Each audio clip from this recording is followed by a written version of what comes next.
গোটা পৃথিবী আল্লাহ তাআলা মুখাপেক্ষী করে বানিয়েছেন, কিন্তু একমাত্র অমুখাপেক্ষীকে। এই যে চাঁদের দিকে তাকান, কত বড় চাঁদ, কত বড় সূর্য আল্লাহ তাআলা চমৎকার করে বানায় আসমানের মধ্যে রাখলেন। এক সময় বৈজ্ঞানিকরা বলতো চাঁদটা দুনিয়ার তুলনায় 9 লক্ষ গুণ বড়। এখন বৈজ্ঞানিকরা বলে না না, এত বড় না, এখন সূর্য পৃথিবীর থেকে ছোট। পৃথিবী সূর্যের চাঁদের তুলনায় 50 গুণ বড়, পৃথিবীর তুলনায় চাঁদ 50 গুণ ছোট। যদিও 50 গুণ ছোট হয়, অনেক বড় না ছোট? জোরে বলেন। বড় তো। এত বড় চাঁদটাকে আল্লাহ তাআলা বানাইলেন, এটাকে সুন্দর করে ভাসিয়ে রাখলেন। শুধু চাঁদ না, সূর্যের দিকে তাকান, বৈজ্ঞানিকদের গবেষণা, সূর্য পৃথিবীর তুলনায় 13 লক্ষ গুণ বড়।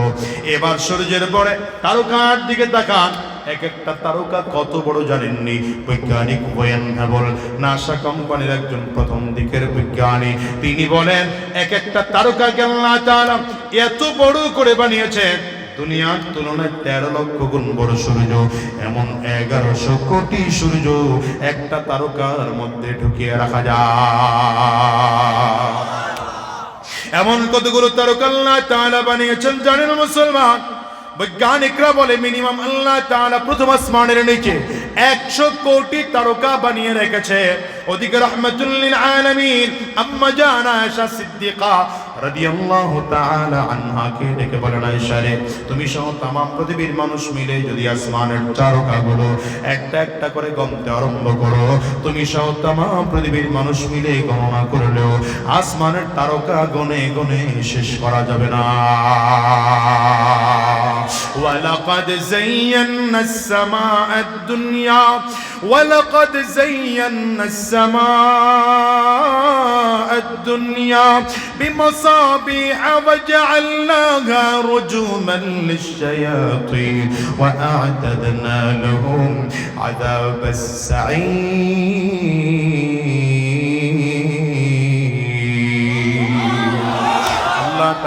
আমি আল্লাহ তাআলা প্রথম আসমানটাকে তারকা দিয়ে সাজাইলাম। এই আসমান তারকা দিয়ে সাজানোর পরে এরপরে আল্লাহ তাআলা 7 আসমান বানাইলেন। বলেন কয় আসমান? আরো জোরে বলো, কয় আসমান?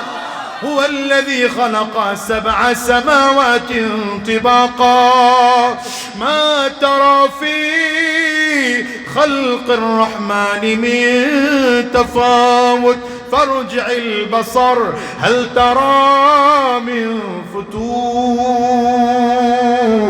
রব্বে করিম বলেন, আমার আসমানের দিকে তাকিয়ে তাকিয়ে দেখো আমি আল্লাহ তাআলা কত চমৎকার করে আসমান বানাইলাম। বৈজ্ঞানিক নজর দিয়ে তাকাও, একবার তাকাইলা হয় নাই, আবার তাকাও। ইঞ্জিনিয়ারিং নজর দিয়ে তাকাও, বৈজ্ঞানিক নজর দিয়ে তাকাও, আর্কিটেক্ট ডিজাইনারের নজর দিয়ে তাকাও। তাকিয়ে তাকিয়ে দেখো আমি আল্লাহ পাকের আসমান বানানোর মধ্যে ভুল ত্রুটি বের করতে পারো কিনা।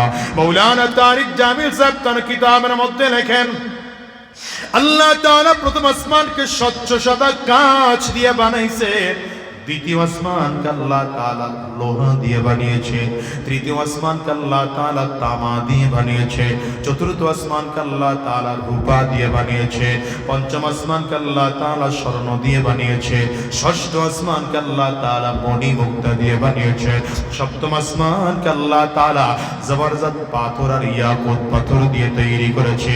এই যে 7 আসমান তৈরি করলেন আমার আল্লাহ তাআলা, শুধু 7 আসমান নয়, আল্লাহ তাআলা এভাবে করে 7 জমিন তৈরি করেছেন। শুধু 7টা জমিন নয়, এই জমিনের মধ্যে আবার আল্লাহ তাআলা পানি তৈয়ার করলেন। কত জায়গায় আল্লাহ তাআলা পানি দিলেন, সাগরের মধ্যে পানি, পুকুরের মধ্যে পানি, খাল বিলের মধ্যে পানি, নদীর মধ্যে পানি। এক এক জায়গার পানির আবার এক এক রকম স্বাদ পাওয়া যায়। যেখানে পানি আছে সেখানেই মাছ আছে, তবে এক এক জায়গার মাছের এক এক রকম স্বাদ। ওই খালের মাছের, বিলের মাছের এক রকম স্বাদ, পুকুরের মাছের আর এক রকম স্বাদ, নদীর মাছের মধ্যে আর এক রকম স্বাদ, সাগরের মাছের মধ্যে আর এক রকম স্বাদ। রব্বে কারীম বলেন, তাকিয়ে তাকিয়ে দেখো আমি আল্লাহ তাআলা শুধু নদী নালা খাল বিল বানাই না, আমি আল্লাহ তোমার জন্য কত গাছ বানাইলাম। আল্লাহ তাআলা এমন গাছ বান্দার জন্য বানাইলেন যেই গাছ শুধু ছায়া দেয়, ফল দেয় না, আবার এমনও গাছ আল্লাহ তাআলা বানাইলেন ফল দেয় কিন্তু ছায়া দেয় না। এমন কিছু গাছ আমার আল্লাহ বানাইলেন ফলও দেয় না ছায়াও দেয় না। আবার এমনও কিছু গাছ বানাইলেন ফলও দেয় ছায়াও দেয়। আবার এমন গাছ আল্লাহ তাআলা বানাইলেন ফলটাকেও খাওয়া যায় গাছটাকেও খাওয়া যায়। কুমড়া গাছ কথা কয় না, কুমড়া ফলটারেও খাওয়া যায় গাছটারেও খাওয়া যায়। লাউ গাছের লাউটারেও খাওয়া যায় গাছটারেও খাওয়া যায়। এমন গাছ আল্লাহ তাআলা বানাইলেন ফলও খাওয়া যায় না গাছটাকেও খাওয়া যায় না। মাকাল ফলও খাওয়া যায় না মাকাল ফলের গাছটাকেও খাওয়া যায় না। রব্বে কারীম কয় গোলাম তাকিয়ে দেখো এরপরে কত চমৎকার করে আমি আল্লাহ তোমার জন্য প্রাণী বানাইলাম। দেখেন তো আল্লাহ তাআলা এমন কিছু প্রাণী বানাইলেন বান্দাকে দুধ দেয়, এমন কিছু প্রাণী বানাইলেন বান্দাকে ডিম দেয়। এত প্রাণী বানাইলেন আল্লাহ বান্দার জন্য খাওয়া হালাল, এমন প্রাণী বান্দার জন্য বানিয়েছেন বান্দার জন্য খাওয়া হারাম।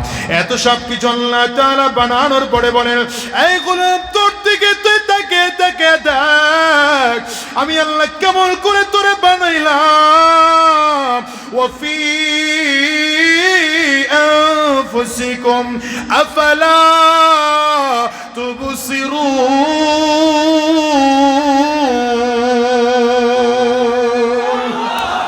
তুমি তোমার নিজের দিকে তাকিয়ে তাকিয়ে দেখো আমি আল্লাহ কেমন করে তোমারে বানাইলাম। দেখেন তো এত কোটি কোটি কোটি মানুষ আল্লাহ তাআলা বানাইলেন একজনের চেহারার সাথে আরেকজনের চেহারার কোনো মিল নাই, একজনের কণ্ঠের সাথে আরেকজনের কণ্ঠের কোনো মিল নাই, একজনের চোখের ছাপের সাথে আরেকজনের চোখের ছাপের কোনো মিল নাই, একজনের আঙ্গুলের বৃদ্ধাঙ্গুলের ছাপের সাথে আরেকজনের আঙ্গুলের ছাপের কোনো মিল নাই। রব্বে কারীম কয় গোলাম রে এগুলো বানানোর জন্য করার জন্য রাজমিস্ত্রির প্রয়োজন হয় নাই, স্যানিটারি মিস্ত্রির প্রয়োজন হয় নাই, আর্কিটেক্ট ডিজাইনারের প্রয়োজন হয় নাই। ইদা আরাদা শাইআন আন ইয়াকুলা লাহু কুন ফায়াকুন। চিল্লা চিল্লা জোরে বলো না আল্লাহু আকবার। এগুলো বানানোর জন্য আমার কাউকে লাগে নাই, আমি আল্লাহ শুধু ইচ্ছা করেছি সাথে সাথে হয়ে যায়। ও মুসলমান রে একটা বারের জন্য হিসাব নিলাও আমার মালিক এত চমৎকার খালিক, এই মালিকের বানানোর জন্য পরিকল্পনা করা লাগে না। সুবহানাল্লাহ বলা যাবে না? আওয়াজ দিয়ে চিল্লা আর জোরে বলো না সুবহানাল্লাহ। সুবহানাল্লাহ আলহামদুলিল্লাহ বলেন না সুবহানাল্লাহ আলহামদুলিল্লাহ লা ইলাহা ইল্লাল্লাহ সুবহানাল্লাহ জোরে ওয়ালহামদুলিল্লাহ লা ইলাহা ইল্লাল্লাহ সুবহানাল্লাহ। কষ্ট হয় অসুবিধা হয় তুমি বাঁচাও তুমি মারো অবিরত ক্ষমা করো তুমি বাঁচাও তুমি মারো অবিরত ক্ষমা করো যাকে ধারার তাকে ধারা যাকে ধারার তাকে ধারা তোমার মুঠো সবই আল্লাহ সুবহানাল্লাহ জোরে ওয়ালহামদুলিল্লাহ লা ইলাহা ইল্লাল্লাহ সুবহানাল্লাহ আলহামদুলিল্লাহ। গোটা পৃথিবীর মানুষকে আল্লাহ তাআলা মুখাপেক্ষী করে বানাইলেন, একমাত্র মুখাপেক্ষী না তিনি কে? যিনি মুখাপেক্ষী না তিনি অহংকার করতে পারেন, আমরা সব মুখাপেক্ষী, আমাদেরকে অহংকার করা পৃথিবীতে মানায় না, ঠিক কিনা করা? এই জন্য যখন কেউ অহংকারী হয়ে যায় আল্লাহ তাআলা তার পতন ঘটাইয়া ফেলে। ওই যে টুকটাক ক্ষমতা পাইয়া ফেরাউন বলেছিল আনা রাব্বুকুমুল আ'লা। কি বলছিল? আনা রাব্বুকুমুল আ'লা। একটু ক্ষমতা পেয়েছিল। কি ক্ষমতা? নীল দরিয়ার পানি ফেরাউনের কথায় চলতো। ফেরাউন যদি ভাটা হতে বলতো ভাটা হতো, ফেরাউন জোয়ার হতে বললে জোয়ার হতো। ফেরাউনের কথায় যখন নীল দরিয়া চলতেছে, ফেরাউনকে আল্লাহ তাআলা এমন সুস্থ রেখেছিলেন, গোটা জিন্দেগিতে জ্বর ঠান্ডা কাশি পর্যন্ত ফেরাউনের হয় নাই। এই ক্ষমতা পাইয়া ও মনে করল আমি দুনিয়ার সব থেকে বড় ক্ষমতাওয়ালা হয়ে গেলাম। দাবি করেছে আনা রাব্বুকুমুল আ'লা। আল্লাহ বলেন তুই কত বড় খোদা আমি আল্লাহ পাকের একটু দেখে নেওয়া দরকার। রব্বি কারীম ফেরেশতাদেরকে ডেকে বলে ফেরেশতারা তাড়াতাড়ি করো, নীল দরিয়ার পানির চাবিটা ঘোরায় রাখো। কইবেন না সুবহানাল্লাহ? কইবেন না? নীল দরিয়ার পানি ধীরে ধীরে কমে যাওয়া শুরু করেছে। অল্প দিনের মধ্যে গোটা এলাকার মধ্যে দুর্ভিক্ষ শুরু হয়ে গেল।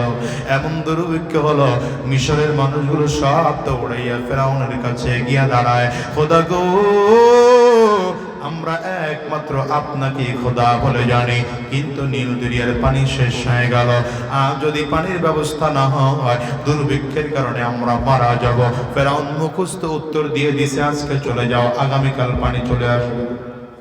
ওর বাপ দাদা 14 গোষ্ঠীর ক্ষমতা আসেনি। তুমি একটু সইরা বসো বাবা, বক্সটা ছাইড়া, বক্সটা আটকাও না। এই তুমি একটু সরাও না, সাউন্ড নাই এটাতে, কম। ফেরাউন ডাক দে আগামী কালকের মধ্যে পানির ব্যবস্থা করে দেওয়া হবে। পারবে পানি? কথা কয় না। লোকজন দ্বিতীয় দিন আবার আসছে, পানি দাম কয় আগামীকাল। এই মিয়া তুমি খালি সামনে বয়ে কতক্ষণ ধরে মোবাইলই টিপতেছো, কি ব্যাপারটা কি?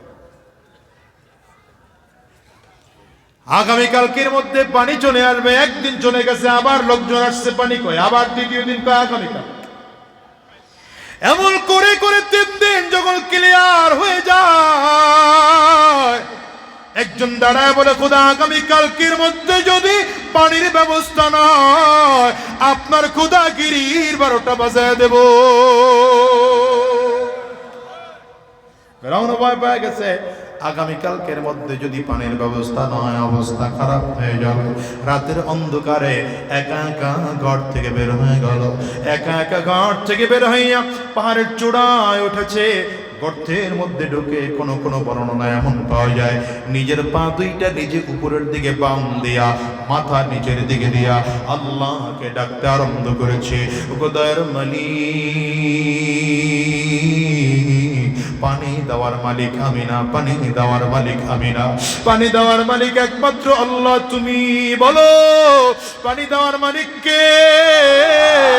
আঙ্গুলটা উঁচা করে চিল্লায়া জোরে বলো কে? সন্তান দেওয়ার মালিক কে? সম্পদ দেওয়ার মালিক কে? ফেরাউন আল্লাহর কাছে দোয়া করে, আল্লাহ আগামীকালকের মধ্যে যদি পানির ব্যবস্থা না হয় আমার খোদাগিরি টিকবে না, আমি নিজেও বাঁচবো কিনা সন্দেহ আছে। আয় আল্লাহ যেমন করে হোক আগামীকালকের মধ্যে পানির ব্যবস্থা করো। ফেরাউন কেন দোয়া করলো? মুহাদ্দিসিন মুফাসসিরিন কোন বলেন কারণ হলো ওই যে ইবলিস আল্লাহ পাকের কাছে চাইলো, চাইয়া পাইলো। ইবলিস প্রমাণ করে দেয় কোন বেঈমানও যদি আল্লাহ পাকের কাছে চাওয়ার মতো চাইতে পারে আমার মালিক তারেও ফিরায় না। আল্লাহ পাকের দোয়া আছে, উদউনি أستجب لكم وإذا سألك عبادي ربي كريم বলেন وإذا سألك عبادي فإني قريب وإذا سألك عبادي عني فإني قريب। বান্দা মুসিবতের মধ্যে পড়ে গেছো, আমি আল্লাহ পাকের কাছে চাও, আমি আল্লাহ তোমার দেওয়ার জন্য তৈয়ার আছি, দেওয়ার জন্য তৈয়ার। ফেরাউন আল্লাহর সামনে দাঁড়ায় কান্না করতেছি, আল্লাহ আগামীকালকের মধ্যে পানির ব্যবস্থা না হলে আমার খোদাগিরি টিকবে না। লম্বা দোয়া করেছে, লম্বা দোয়া করে এবার পাহাড়ের গর্ত থেকে বের হচ্ছে।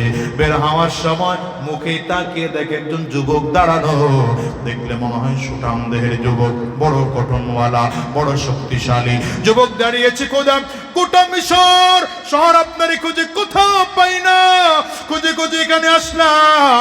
কেন আসছো রে যুবক? বলে একটা বিচার নিয়ে আসছি। কি বিচার? এখানে বিচারের জায়গা নাকি আমার সিংহাসনে যাবি, সেখানে গেলে বিচার করে দেবো। যুবক ডাকতে, খোদা আবার সিংহাসনে যাব না, এখানেই যেহেতু খুঁজে খুঁজে চলে আসলাম, এখানে বসেই বিচার দেব। ফয়সালা এখানে বসেই দিতে হবে। ফয়সালা না দিয়া এক কদম সামনে বাড়াইবেন তো ঠ্যাংটা ভেঙে ফেল। যুবকের থ্রেট শুনে হঠাৎ করে দাঁড়িয়ে গেছে। কি সমস্যা তোমার বলো? এবার যুবক বলে, আমার প্রশ্ন হলো, কোন গোলাম যদি মালিকের বিরোধিতা করে আর গোলাম হইয়াই যদি নিজেকে মালিক বলে দাবি করে, তার শাস্তি কেমন হওয়া দরকার? বুঝেন না আপনারা? কোন গোলাম যদি মালিকের বিরোধিতা করে আর গোলাম হইয়াই যদি নিজেকে মালিক বলে দাবি করে, তার শাস্তি কি হওয়া দরকার? কথা বলতে বলতে বলতে পাহাড়ের চূড়ায় উঠছে ফেরাউন। বারবার করে ডান দিকে তাকায়, বাম দিকে তাকায়, নদীর দিকে তাকায়। হঠাৎ করে তাকিয়ে দেখে নদীর মধ্যে পানি থই থই থই থই করতেছে। ফেরাউনের মনের ভিতরে শান্তি চলে আসলো, তৃপ্তি হয়ে গেল। তাইলে বুঝি আমার খোদা আমার কথা শুনছে, আমার খোদাগিরি বুঝি টিকবে। আনন্দের চোটে ডাক দেয়, এই যুবক, কোন গোলাম যদি নিজের মালিক বলে দাবি করে, তার শাস্তি হলো এমন নীল দরিয়ার পানির মধ্যে চুবাইয়া মারা। কথাটা মনে রেখেন, পরে ফিনিশিং দিয়ে দিতে হবে তো। এবার যুবক বলে, খোদা তাইলে একটু কাগজের মধ্যে লিখে দেন কলম দিয়া। কথা পায় না রে। লিখে দিয়েছে, কোন গোলাম যদি মালিকের বিরোধিতা করে, গোলাম হইয়া যদি নিজের মালিক বলে দাবি করে, তার শাস্তি হলো নীল দরিয়ার মতো পানির মধ্যে চুবাইয়া মারা। লিখে দিয়ে চলে গেল যুবক যুবকের জায়গায়, ফেরাউন ফেরাউনের জায়গায়।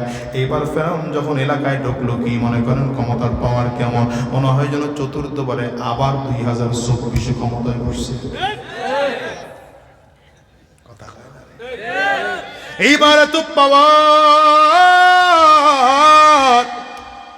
কাউরে সহ্য হয় না, আলেমদেরকেও সহ্য হয় না।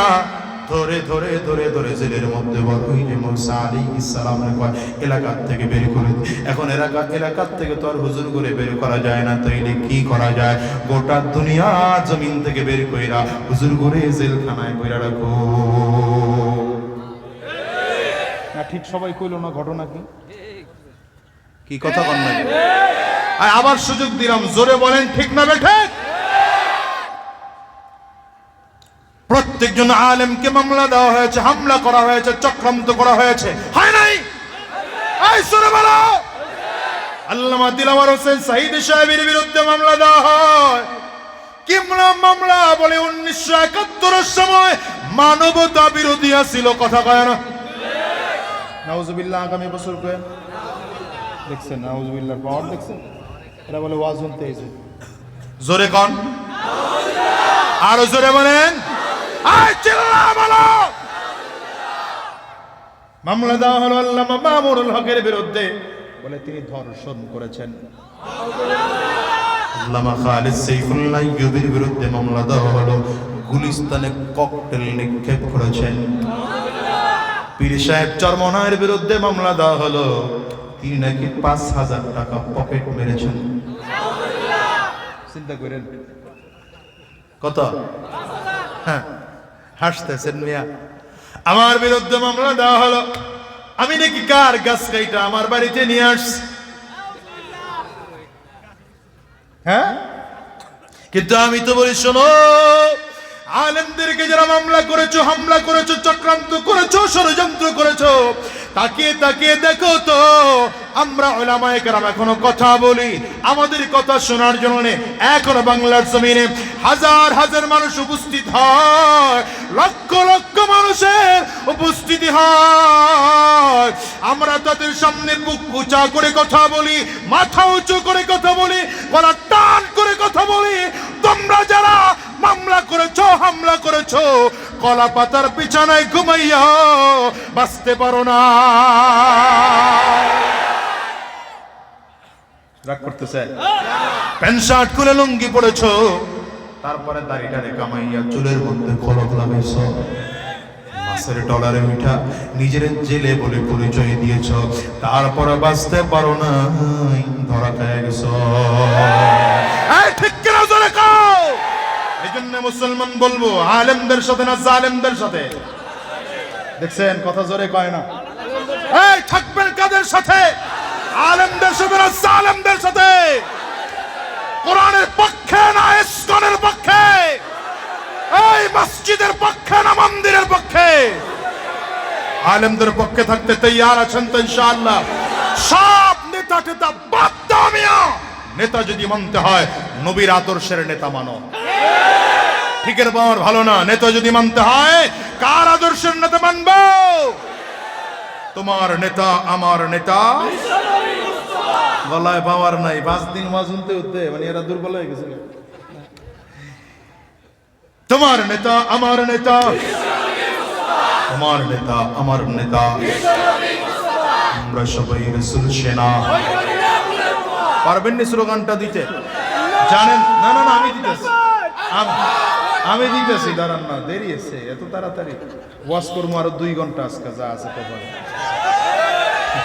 এত ভয় পাইয়েন না আবার, আপনারা তো এখান থেকে এই বাড়ি যাবেন, আর আমার এইখান থেকে বরিশাল না ঢাকা পর্যন্ত যাওয়া লাগবে। এবং নিয়ত করেছি আল্লাহ যদি আমার বাঁচায় ফজর করবো ইনশাল্লাহ ঢাকা গিয়া।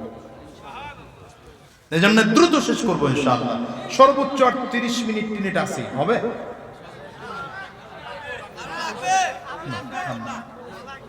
আপনারা আছেন তো? তাই কর। ওই যে একজন যুবক ওটা শুরু করছিল না, ওইরকম যদি 2-1 জন ওঠেন আমি আস্তে আস্তে মোনাজাতের দিকে যাবো ইনশাআল্লাহ। তাইলে আর টেনশন করবো না। আর যদি এরকম পয়সা থাকে তাহলে কিছু কথা বলা যাবে। খুব জরুরি কথা আছে, অনেক দিন পরে বলা হয়েছে। এই বছরে এই একটা প্রোগ্রাম রাখছি, আর রাখাই হয় নাই। কেন যেন রাখা হয়? হ্যাঁ, কষ্ট হইতেছে, অসুবিধা হয়, ইল্লে কিন্তু কইতেছি। দেন কাশি দেন, কাশি দেন, বলা ক্লিয়ার করেন, কাশি দেন। নেতার সময় মিছিল দিয়ে আরে বাবা রে বাবা, আমার ভাই তোমার ভাই, আমার ভাইয়ের চরিত্র, এই কথা জীবনেও বলবেন না। ফুলের মতো পবিত্র পৃথিবীর কোন মানুষের চরিত্র হতে পারে না। এটা কার? একমাত্র আমার নবীর চরিত্র, কারণ না। ঠিক কিনা বলো? সব মিছিল ডিসিল বাদ দিয়া আমার নবীর পক্ষে আজকে একটা স্লোগান হবে। পারবেন?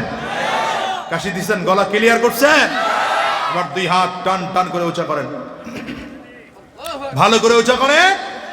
ডানে আর বামে তাকিয়ে দেখেন হাত কে তুলে নেই, হাতটা ধরে তুলে দেন। মাশাআল্লাহ। স্টেজের 2-1 জন বাকি টাকি আসেনি? হ্যাঁ, বাকি থাকলে হাত তোলা শুরু করে দেন। মাশাআল্লাহ। হাতগুলো মুঠ করেন। ভিতরে কুফর ঢুকছে মিয়া, শিরিক ঢুকছে, বিদআত ঢুকছে, ওটাকে ঈমানের প্রসাদ দিয়ে বের করতে হবে ইনশাআল্লাহ। 2 হাত উঁচা করেন। মাশাআল্লাহ। সভাপতি সাহেব দেখছেন মাশাআল্লাহ খুব সচেতন, 2 হাত তুলছে। হাতগুলো মুঠ করেন, ঝাঁকি দেন। শরীরের মধ্যে একটা স্পিড এসে দেন, ঝাঁকি আরো জোরে ঝাঁকি দেন ভালো করে।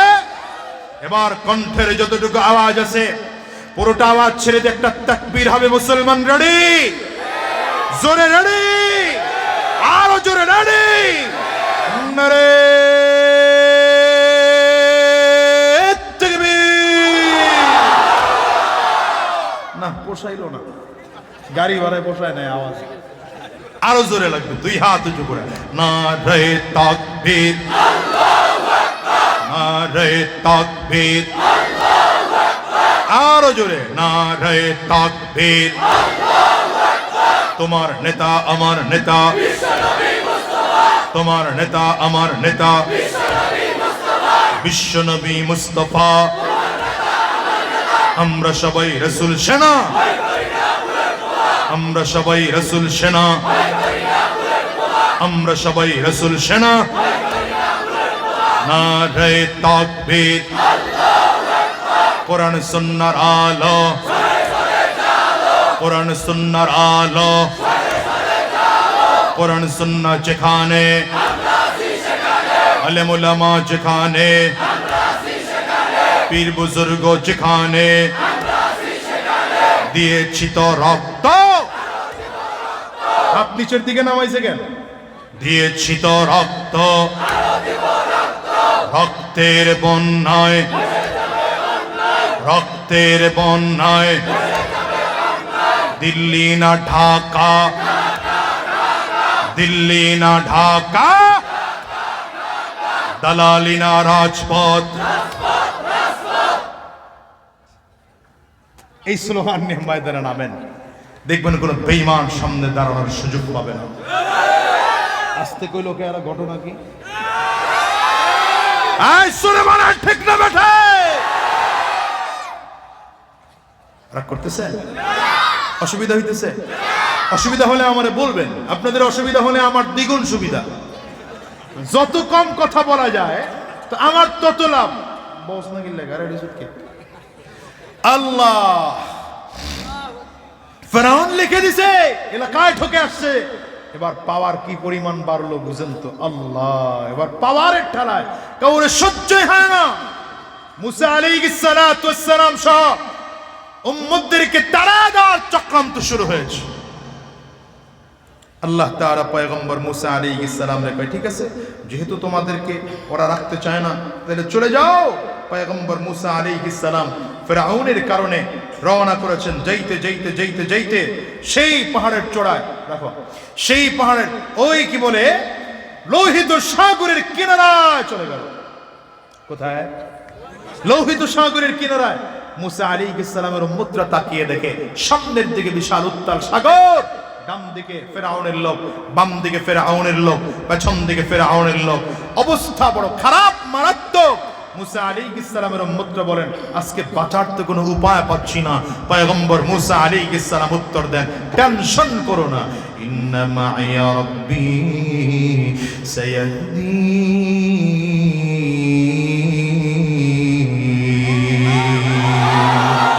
টেনশন করো না, আমাদের সাথে আমাদের আল্লাহ আছেন। বলেন কে আছেন?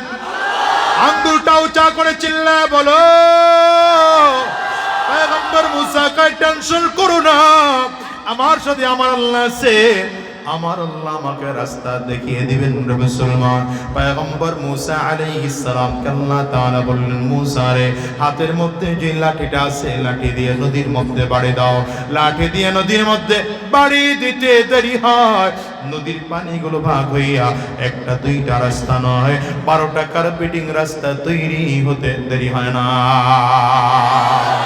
শুধু রাস্তা নয়, পয়গম্বর মুসা তার উম্মতদেরকে লইয়া নদীর মধ্যে নেমে পথ চলতে আরম্ভ করেছে। মুসা আলাইহিস সালাম যখন নদীর মাঝখানে, ফিরআউনের লোকজনগুলো এই পার থেকে নামতেছে। মুসা আলাইহিস সালাম যখন নদী পার হয়ে গেলেন, ফিরআউনের লোক এখন কোথায়? মাঝখানে। জোরে বলে না তো, কোথায়? আওয়াজ করে বলে। এবার আল্লাহ তাআলা ডাক দেয়, পানি, আমি আল্লাহ তোর একটু পাওয়ার দিয়েছিলাম, কিছুক্ষণের জন্য তোর ক্ষমতা তোর থেকে আবার নিয়ে নিয়েছিলাম, যা তোর ক্ষমতা আবার তোকে দিয়ে দিলাম। এবার পানি আল্লাহ পাকের পক্ষ থেকে ক্ষমতা পাইয়া, পানির কাজ হলো ঢেউ তৈরি করা, পানির কাজ হলো মানুষকে চুবাইয়া মারা। ফেরাউনকে একবার নিচের দিকে নেয়, আবার উপরের দিকে উঠায়, আবার ঢেউয়ের মাধ্যমে নিচের দিকে নেয়, আবার উপরের দিকে উঠায়। ফেরাউন যখন তাকিয়ে দেখে বাঁচার কোনো উপায় আর খুঁজে পাওয়া যায় না, এবার ফেরাউন আল্লাহর উপরে ঈমান আনার বাহানা করতেছে। কুরআনুল কারীম প্রমাণ করে ফেরাউন এইবার বলে, আমানতু বিরাব্বি মূসা ওয়া হারুন। ফেরাউন এইবার এখনো নিজের আল্লাহ বলে দাবি করতে চায় না, বলে মূসা আর হারুনের রবের উপরে ঈমান আল্লাহ। আল্লাহ তাআলা বলেন, আল-আনা ওয়া ক্বাদ আসাইতা মিন ক্বাবল ওয়া কুনতা মিনাল মুফসিদিন। আল্লাহ তাআলা ডাক দেয়, ফেরাউন রে, এইবার ঈমান আনলে কাজ হবে না। সারাটা জীবন ফিতনা ফাসাদ তৈরি করেছো, এইবার ঈমান আনলে কাজ হবে না। আল্লাহ তাআলা ডাক দিয়ে বলেন, জিবরাইল রে, ফেরাউনের মুখটা বন্ধ করে দে। জিবরিল আলাইহিস সালাতু ওয়াস সালাম নিচের থেকে কিছু কাদা উঠাইয়া ফেরাউনের মুখের মধ্যে বেড়ে দিয়েছে। ফেরাউন হাঁ করে তাকিয়ে আছে। লেখাটা সামনে ধরা হলো, কোন গোলাম যদি মালিকের বিরোধিতা করে, গোলাম হইয়া যদি নিজেকে মালিক বলে দাবি করে, তার শাস্তি হলো নীল দরিয়ার মতো পানির মধ্যে চুবাইয়া মারা। ফেরাউন ওই পানির মধ্যে থেকে চিৎকার দেয়, কিরে লেখাটা তো আমার মনে হয়। যুবক ডেকে বলে, এটা আসলেই তোমার লেখা। তোমার সিদ্ধান্ত দিয়া আজকে তোমাকে জমিন থেকে বিদায় করা হয়। এই মোল্লার মানুষ শুনে নাও, আমি মোল্লা মানুষ বলে দিয়ে গেলাম, 16টা বছর যারা নিজেদের সুবিধার্থে সংবিধান সংশোধন করেছো, মনে রাখো আমি মোল্লা মানুষ বইলা দিয়ে গেলাম, আজ হোক কাল হোক এই সংবিধান দিয়া বাংলাদেশের জনগণ তোমাকে বাংলার জমিনে আইনা ফাঁসির কাষ্টে ঝুলাবে, 1% ছাড় পাইবা না। রাগ করতেছেন? করলে করেন গা, আমি খালি মেইন রোডে উঠবার পারলে হইছে। আল্লাহ তাআলা এবার ফেরাউনকে মারলেন, পানির মধ্যে চুবাইয়া মারলেন। কেন মারলেন জানো? আল্লাহ বুঝাইলেন, শোনো, এই পানি তোর কথায় চলতো, পানি যে আসলে তোর গোলাম না, পানি যে আসলে আমি আল্লাহ পাকের সৃষ্টি, আমার কথায় চলে, এটা বোঝানোর জন্য ওই দরিয়ার মধ্যে তোরে জমিন থেকে বিদায় করে দিলাম। ও দুনিয়ার মুসলমানেরা এখন ফেরাউন পড়ে আছে 40 দিন পানির মধ্যে। কয়দিন মিশরের মানুষগুলো বিশ্বাস করে না, এত বড় দাপটওয়ালা খোদা মরে কেমনে? এই যেমন আপনারাও বিশ্বাস করতে পারেন না, এত বড় ক্ষমতাওয়ালা পালায় কেমনে? বুঝে না কথা? হ্যাঁ, আল্লাহ তাআলা ডাক দে, পানি তোর ভিতরে ফেরাউনের লাশ আছে, লাশটাকে বের করে চরের মধ্যে ফেলা। পানি এবার ঢেউয়ের তালে এসে চরের মধ্যে ফেললো।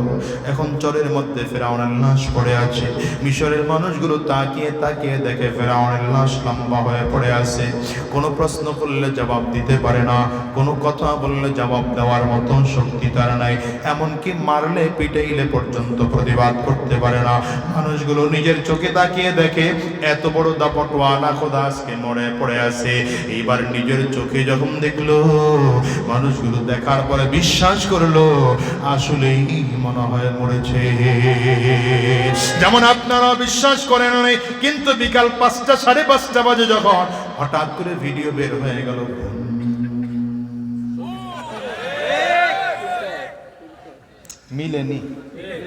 মিললে আমার কিছু করার আছে। এবার আল্লাহ ফেরাউনকে লক্ষ্য করে কি বলেছেন, এটা হচ্ছে মূল কথা। এইবার আল্লাহ তাআলা ফেরাউনকে লক্ষ্য করে কথা বলেছেন, এটা কোরআনে আল্লাহ নকল করে দিয়েছেন। আল্লাহ ফেরাউনকে ডাক দেয়, اليوم ننجيك ببدنك لتكون لمن خلفك آية। এই ফেরাউন রে, আমি আল্লাহ তাআলা তোর লাশটাকে কিয়ামত পর্যন্ত হেফাজত করে রাখবো।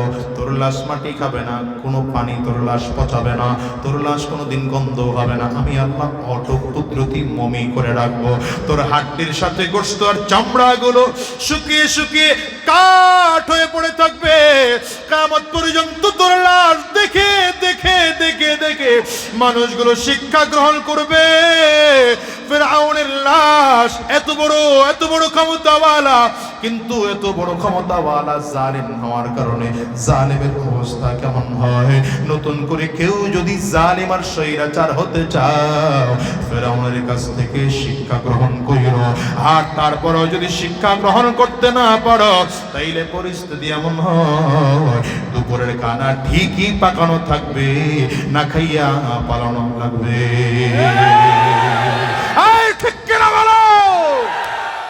আল্লাহ তাআলা নিজের পরিচয় দেন, আল্লাহুস সামাদ। হইলা গেলেন মনে হয়? আল্লাহ হলেন অমুখাপেক্ষী, আল্লাহ হলেন বেনিয়াজ, আল্লাহ অমুখাপেক্ষী। আমরা সব মানুষ পৃথিবীর মুখাপেক্ষী। জনগণ একবার বিরুদ্ধে চলে গেলে আর ক্ষমতায় টিকে থাকা যায় না, ঠিক না? আল্লাহ তাআলা আরে দুনিয়ার মানুষকে বোঝায় আমি আল্লাহ হলাম অমুখাপেক্ষী কারো মুখাপেক্ষী না। গোটা পৃথিবীর মানুষ যদি বলে আল্লাহ আমরা তোমার গোলামি করব না, আল্লাহ বলেন তাতে আমার কোনো ক্ষতি নাই। আর গোটা পৃথিবীর মানুষ যদি বলে আমরা সবাই মিলে তোমার গোলামি করব, তাতে আল্লাহ পাকের কোনো লাভ নাই। হ্যাঁ মুসলমান, আল্লাহ নিজের পরিচয় আরো ক্লিয়ার করে দেয়। লাম ইয়ালিদ, পড়েন লাম ইয়ালিদ ওয়া লাম ইউলাদ। আল্লাহ তাআলা বলেন গোলাম আমি আল্লাহ কাউকে জন্ম দেই না, আমাকেও কেউ জন্ম দেয় নাই। আমি আল্লাহ পাকের দুনিয়ায় কোনো সন্তান নাই, আমি আল্লাহ পাকের কোনো বাবা নাই। ওই যে খ্রিস্টানরা যাদের পূজা করে, ইহুদিরা যাদের পূজা করে, এরা কারো সন্তান আবার কারো বাবা, কেউ তো আল্লাহর সন্তান বলে এদের দাবি করেছে। এই জন্য আল্লাহ বলেন শোনো আমি দুনিয়াতে কাউকে জন্ম দেই না, আমাকেও কেউ জন্ম দেয় নাই। আমি আল্লাহর কোনো বাবা নাই, আমি আল্লাহর কোনো মা নাই, আমি আল্লাহর কোনো সন্তান নাই, আমি আল্লাহর স্বামী নাই, আমি আল্লাহর বিবি নাই। এবার আল্লাহ নিজের পরিচয় আরো ক্লিয়ার করে তুলে ধরেন ওয়ালাম ইয়াকুল্লাহু কুফুয়ান আহাদ। আমি আল্লাহর সমকক্ষ গোটা পৃথিবীর মধ্যে কেউ না। তাইলে এবার পুরো কথা বুঝলে সোজা উত্তর দেন আল্লাহ কয়জন? আঙ্গুলটা সবাই উঁচা করে, কিপটামি করবেন না, উঁচা করে বলেন আল্লাহ কয়জন? আরো জোরে বলো আল্লাহ কয়জন? ওই এক আল্লাহর গোলামি করতে তৈয়ার আসুনি মুসলমান? এই এক আল্লাহর দাওয়াত দিতে গিয়ে আমার নবী মার খায়, আমার নবী রক্ত ঝরিয়েছে, আমার নবীর সাহাবায়ে কেরাম জীবন দিয়েছে। এক আল্লাহর দাওয়াত দিতে গিয়েই তো আমার নবী মার খেয়েছেন তায়েফের ময়দান, তায়েফের গলি দিয়ে আমার নবী হাঁটে। আর তায়েফবাসীকে আমার নবী ডাক দেয়, ও তায়েফবাসী কুলু লা ইলাহা ইল্লাল্লাহ।